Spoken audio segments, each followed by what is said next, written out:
Don't start this new year by taking an L. Stop the New Year's resolution. Why? Well, one, New Year's resolution is a tradition of the flesh that really requires the spirit in order to fulfill. Now, the flesh understands work very well. And it also understands when you're being serious about making changes within your life. But when the change is so great and requires so much work, it results in your flesh entering into a state of shock, then depression, then ultimately you shut down. Now, for some people, this may happen faster than others, but ultimately is the same result. You feel defeated. 2, you're asking for changes that are physical more than spiritual. What's the problem with that?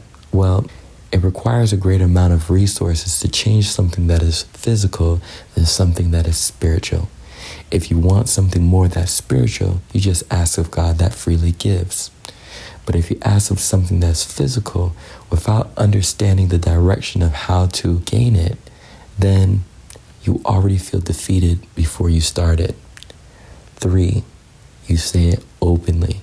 When you say what you want to achieve openly, the prince of the power of the air, which is Satan, is going to hear it and attempt to stop it. So what could you do? Well, I'm going to tell you exactly what you could do. Live. Now, that may be contrary to what you normally hear me say, because you're thinking living means doing whatever you want. But contrary to that thought, all I'm saying is I want you to live. The Word of God teaches us that the Spirit will sustain our infirmities. What are our infirmities? Our weaknesses, whether it's in our minds or whether it's physically.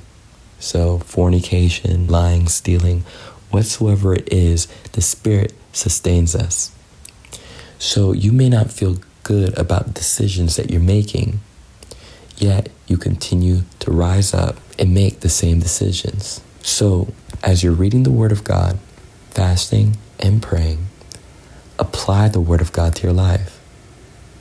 Why won't I steal? Why won't I lie? Why won't I fornicate? Well, let's look at fornication.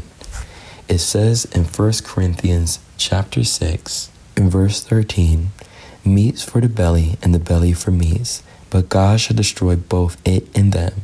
Now the body is not for fornication, but for the Lord, and the Lord for the body. A simple word like this could help you in your spiritual progression with God. And it's not only going to stop at the spiritual, but also affect the physical. So that makes it simple. It's less overbearing, it's less stressful, and you will succeed in being a better you this year. God bless.